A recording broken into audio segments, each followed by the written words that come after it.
Good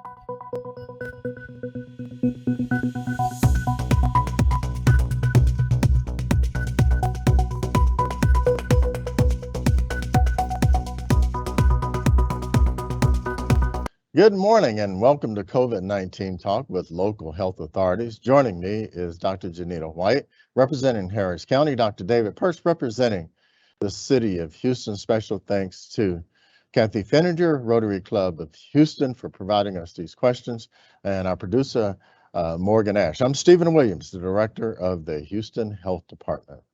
Of course, we have to start off with vaccines because there's a lot of activities that are around vaccines. According to the news, Moderna submitted for EUA for a boost on September 1 and J&J submitted on October 5th. I thought that was for an additional shot, not a booster. Will full authorization for their initial vaccines need to be received first? All right. Good morning. Good morning.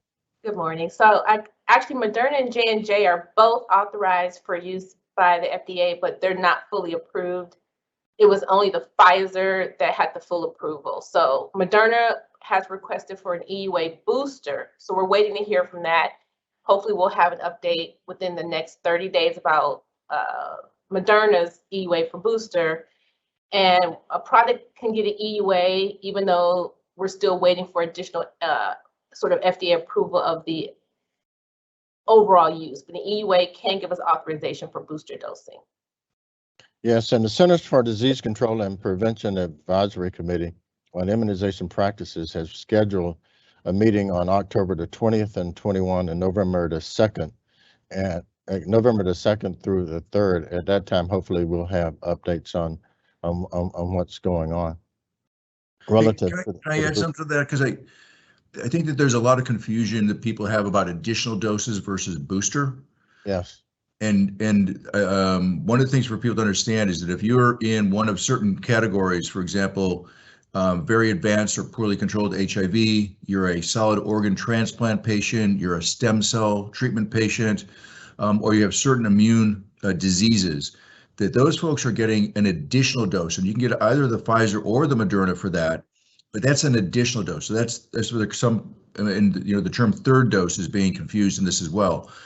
But that additional dose or third dose really is to get those folks up to the level of immunity that we hoped that they would have gotten after the first two doses, but because of their immune system problems, whether it's the immunosuppressants from their organ transplant or what have you, they never really got it. So so both Pfizer and Moderna are good for that. That is completely different from the talk of booster dosing.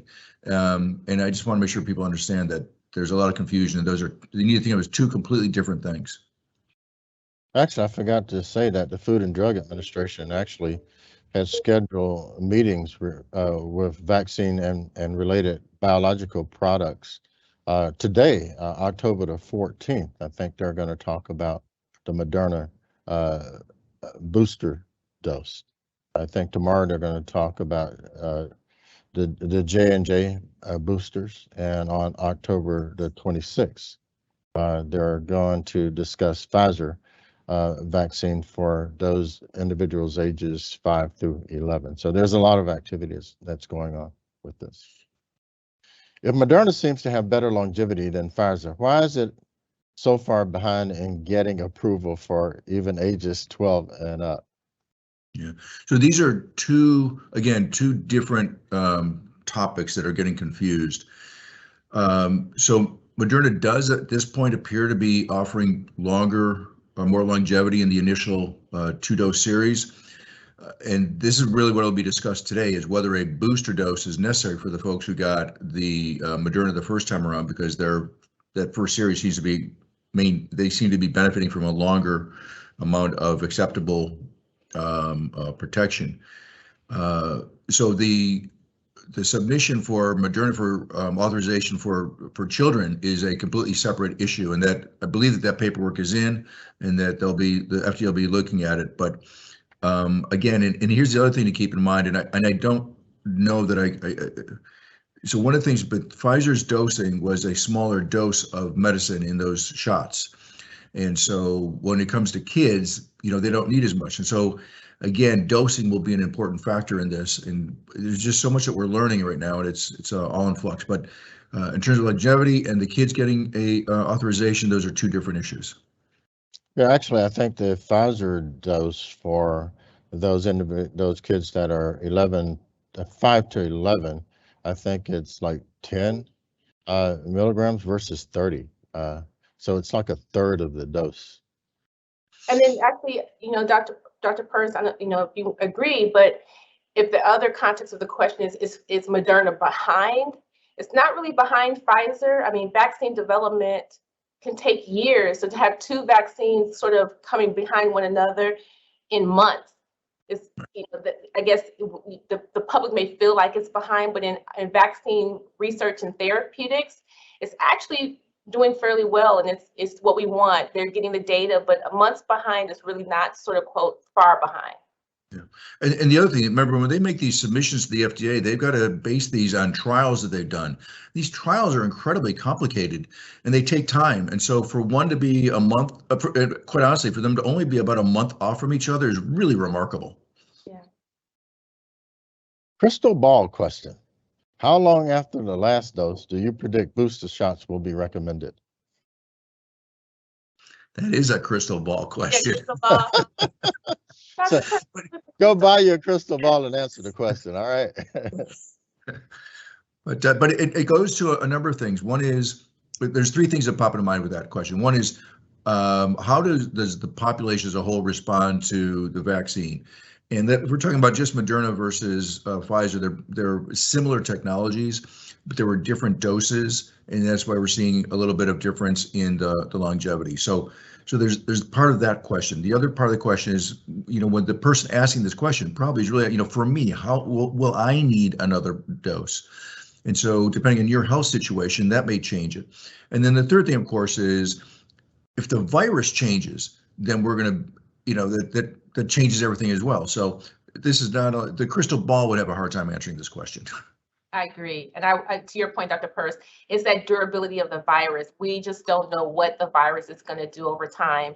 And we've seen sort of that Delta variant become the predominant variant across the country and even in Texas. So, looking at variant durability is also going to be a concern. So it's a little bit of, we just don't know. Yeah, I think in our minds, we try to simplify this, but COVID is more than, anything that's simple. It's very complex. A curveball every other day almost. Mm-hmm. If Pfizer vaccines for a 5 to 11-year-old is approved by the end of October, will the protocol be 21 days or longer for the second shot, planning a holiday vaccine gathering? And I think the answer to that is yes, right? So I think we're going to hear more when they come to this FDA discussion. That's actually what the experts are putting on the table. Research that was done with that 21-day interval. The dosing was different for children, but they did use that 21-day. But we'll see if the FDA, CDC, and those groups, the ACIP, if all that data and research supports the 21 days. And we're getting a lot of, what's nice is we're sharing global research and global information a lot from Israel. So, possibly it'll be 21, but we'll know for certain probably the next couple of weeks. Yeah, I think they're meeting on the 26th on that. Actually, I cheated, y'all. I was in Austin yesterday, and I was talking to state people, of course, who've been talking to CDC, and it looks like it might be 21 days, but we'll see, like you said. What does it take for vaccine to land on a required list for K to 12? I'm going to defer to the pediatrician on this one. That's really more of a political question than it is a medical question. Go ahead, pediatrician. No, and I think the questions keep asking, to your point, is the sort of that the FDA, the CDC, is going to be, federal partners, state legislators to sort of make those decisions about what lands on sort of a periodicity for children and required childhood vaccines. So it's a whole tailored group approach with that whole conversation about how those vaccines land there. But again, to that question, is FDA, CDC, and legislative discussions. Complex again. Complex. Are there any loopholes for public health authorities, that would be y'all, to allow private businesses to mandate vaccines like in businesses that could become super spreaders or after a certain number of positive cases? That's an interesting question. Yeah, so I'll take a stab at this. And so unfortunately, the answer, at least here in Texas, is no. When the governor put out several of his orders, he specifically ended our ability as public health authorities to take certain actions. So the question is there any loophole for us to allow? And we really don't, the law allows, sometimes we write public health authorities that make people do things, like we make them take their TB medicine, or we, make them do other things. But the short answer to this is that no, that we basically had our authorities in many regards taken away from us. Exactly. Unfortunately. Confused about the waiver based on personal conscience. As a business owner, it's very difficult to understand that exemption. It's not like I can ask for a doctor to sign off on it. Again, it's almost that legal discussion. We're not sure how those exemptions will hold up in court. There are religious exemptions, though, that have been in systems and structures and law, and actually medical exemptions. So from that perspective, that hasn't changed. It's almost like you have to add a law degree to your MDs in order to function now with all of this. If the president says private entities are independent and can make their own rules on vaccines and the governor disagrees, who does the public follow? Yeah, that's a great question. I know it's confusing. I agree it's confusing, and we're probably just going to end up having to make it a matter of courts at this point. Yeah. In November, the U.S. will open borders for those fully vaccinated. Does that mean Texas can ask for vaccination proof from all who come from another country? Still, no universal travel card that is acceptable. So, this kind of follows the same sort of theme about the laws in Texas. And it will be, the governor at this point is writing executive orders pretty much any way he wants to. And then, they'll get challenged to go through the court system. So he would have to write something that's saying anybody coming into, any international traveler coming into Texas, you need to prove vaccination. But that is really a federal, in my opinion, I'm not a lawyer, but I think that's a federal question. So I think he'd be really pushing the boundaries of his limits. But that's what would have to happen if that were to be the case. And it would be, that would be I'm going to keep my mouth shut. Well, I think these questions are actually looking at, the leveraging science versus what's legal versus the politics of it all, which makes it really complicated. Please explain the effectiveness of antiviral pills taken at home versus infusions required to be done in hospitals. What about a combination of both? So I guess the first part of that question, and these names, I'm sure people wonder where did they come up with these names? Molnupiravir, or that's the medication that they're looking at, I believe, with Merck. So that medication also is being looked at. It would interfere with the virus replication.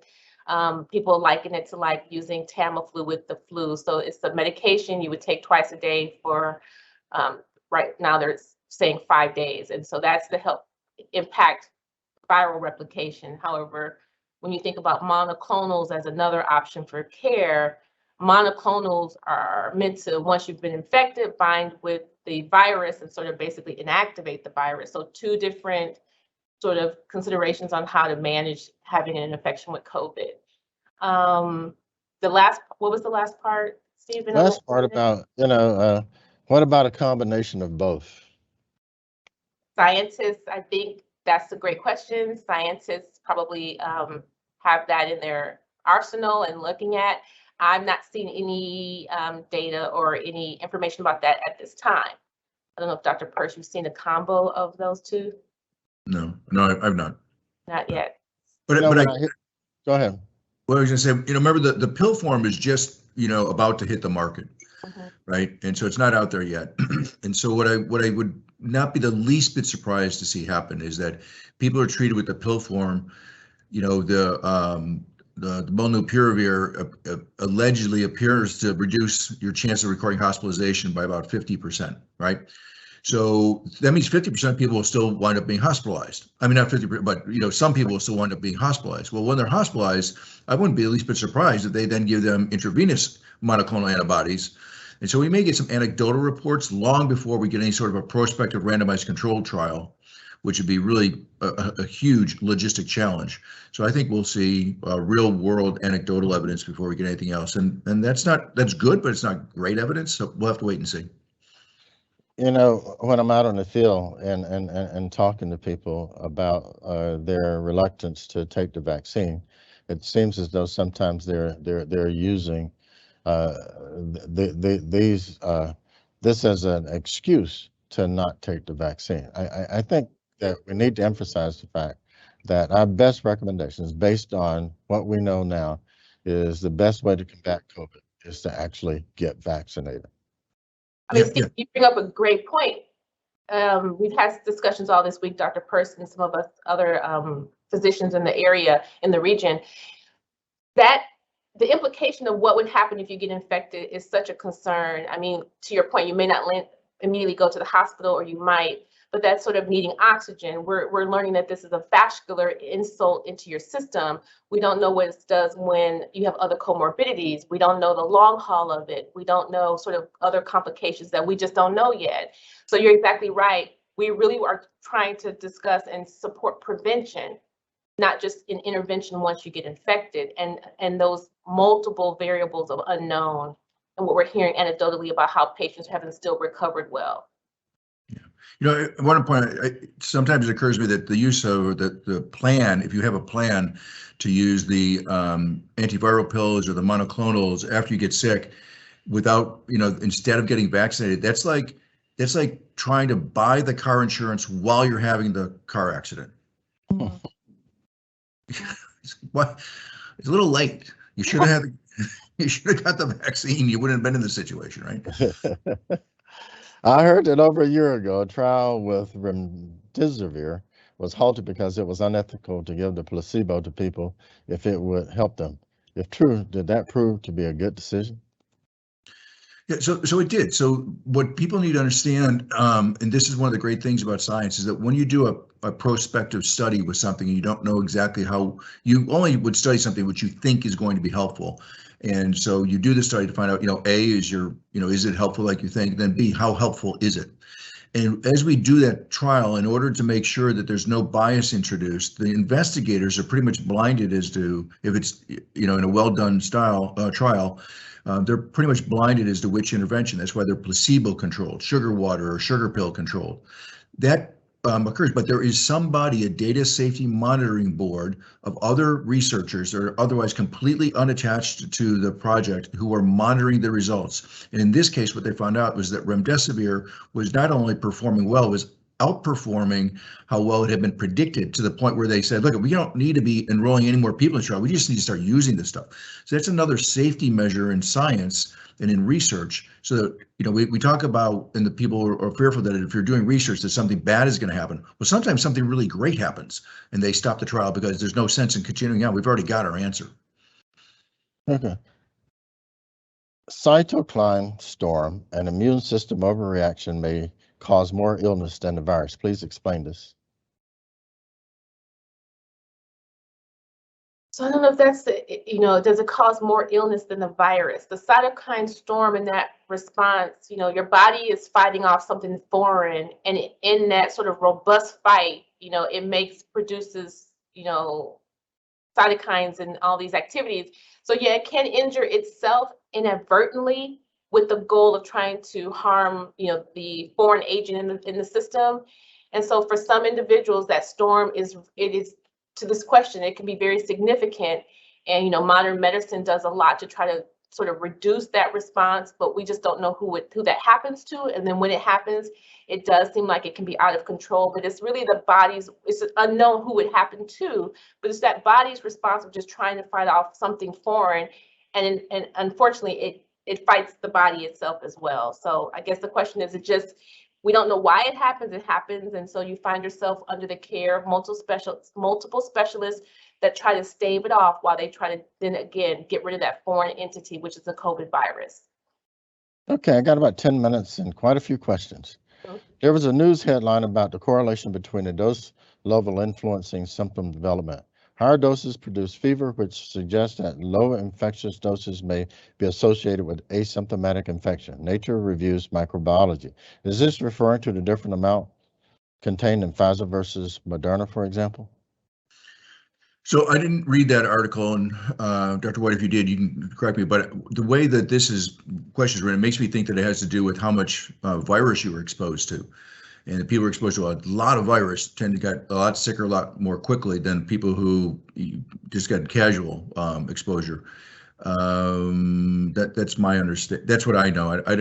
I don't know, because a lot of people had similar reactions, both the Pfizer and the Moderna, and there were significantly different doses between those two vaccines. So I don't know, unless Dr. White knows something different. Yeah, and if they're only asking sort of dosages and viruses, if there's a large burden in the vaccine, we would expect the person to have sort of that kind of response. If there's a lower burden in the vaccine, you might have a less response. So that might be about vaccine preparation. Okay.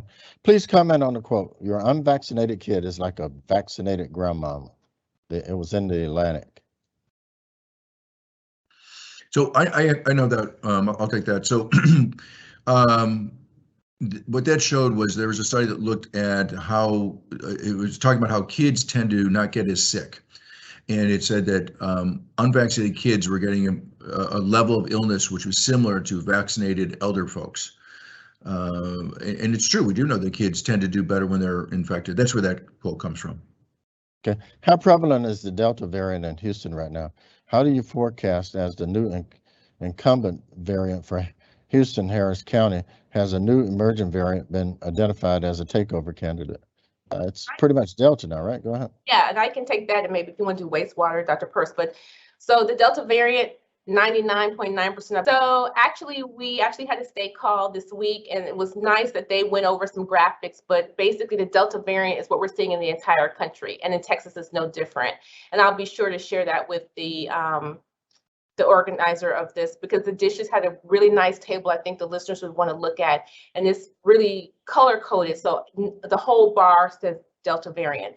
What the state said that they're going to do that they thought would be helpful is not necessarily wait for sort of that CDC. We have labs here in our region, and they always are looking at sampling. And if they do the sampling, they're looking for these additional variants. So they're not going to wait to other entities to tell us if there's other variants in our area. And still right now, when they do these samplings, the large variant is Delta, but they're watching for other variants. Harris Health has posted reports of people becoming gravely ill because of unauthorized treatment using ivermectin. What is this about? I'm not aware about that. I know you took that one. Dr. White. I want to see if Dr. Purse last time he was. Go ahead. Can you hear me? Yes. I know we're getting weather events, but I was going to say to Dr. Purse, I know you enjoy the ivermectin discussion. So I was going to say, do you want to do the ivermectin? I remember from last time. People are not horses. Parasite for large medication for large animals. For large animals. The answer is people are not horses. Okay, let's go. Swollen lymph nodes as a vaccine side effect. Okay. Swollen lymph nodes as a vaccine side effect. How long do they last? In some of the data, it said you have lymphadenopathy and it may only last for several days. However, people are still looking at that, particularly in people who then, we had this conversation about getting mammograms and lymphadenopathy that may confound your mammogram study. So what they're asking is, don't do those kind of studies soon thereafter you get vaccinated. Within about a week, that lymphadenopathy should improve. However, if you're noticing it's not improving, it's tender, it just doesn't seem predictable after having been vaccinated, we want you to see a primary care provider to still have someone look at that. But by and large, it's only for a few days. Okay, this is a related question. Is it true that the way to identify them is that a lymph node are movable and painful, and they're comparing breast bumps or lymph nodes? They should be something that you hadn't seen prior to being vaccinated. They kind of come up pretty quickly. They'll be slightly tender. You're right, and then using the extremity and in the area of where you were vaccinated. So left arm, vaccinated in the left arm, you would see it on the left side. And again, they should quickly sort of dissolute, go away. But again, that's something to watch and then bring to the attention of your healthcare provider, especially if you have to have other sort of testing separate and routine healthcare concerns, like, for instance, mammograms. Okay, I'm gonna go fast. Lingering side effects after COVID. A friend is experiencing brain fog and a short attention span. She keeps apologizing for forgetting things. I believe her doctor is not taking this seriously. After how long should she see a specialist, and what type would you recommend?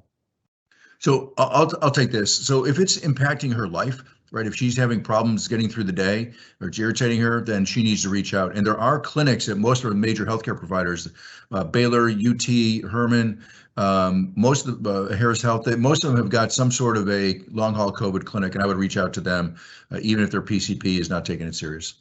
Long hauler here. O2 levels and pulse rate is still fluctuating after a month. General practitioner isn't very worried. How long do I wait to get a second opinion? Pretty much the same answer, right? Same Same answer. thing Yeah. Chris just said. I would do it now. Are long haul clinics set up? Do they have various specialists depending on your lingering side effects? The answer is Absolutely. yes. The answer is Major yes. providers. COVID toes. This is a long time since we had one of these. Lesions on toes appear early in the pandemic. A study in France said this may be a side effect of the immune system responding to the virus. Is it true that most people showing that symptom test negative? Does that mean that they're not contagious? In the beginning, there was a belief that it had to do with blood clotting, and it turns out that some are blood clots. Often there are a variety of pathologies. It's actually not just one thing. It's found mostly in younger people. In fact, the average age is in the upper teens. And it's also in people, it appears to be like after your infection, so people are testing negative when they have it. Okay, is it true that the population needs to be at least 85% completely vaccinated before the numbers truly come down? If so, the U.S. is not very close. I think we're still learning of that number. I think we've heard that number be the number. We've heard the herd immunity. I think we're still a lot of variables that are unknown. So I would say we still don't quite know if that's the magic number. When do you think the county would lower risk levels? So the county has a dashboard. Please go look at the dashboard as the indicators on those metrics get improved, which we are seeing decreasing, community spread. You'll see our threat levels change. So please just, keep an eye on the dashboard and keep doing everything you're doing, getting vaccinated, wearing a mask, watching your distance, and washing your hands, and all those preventive measures. Dr. Fauci said, get out the candy bowl, trick or treat is on. Then he followed by saying vaccinated people especially are good to go. So this sounds like over 12-year-olds are okay, but younger kids may be careful, more careful.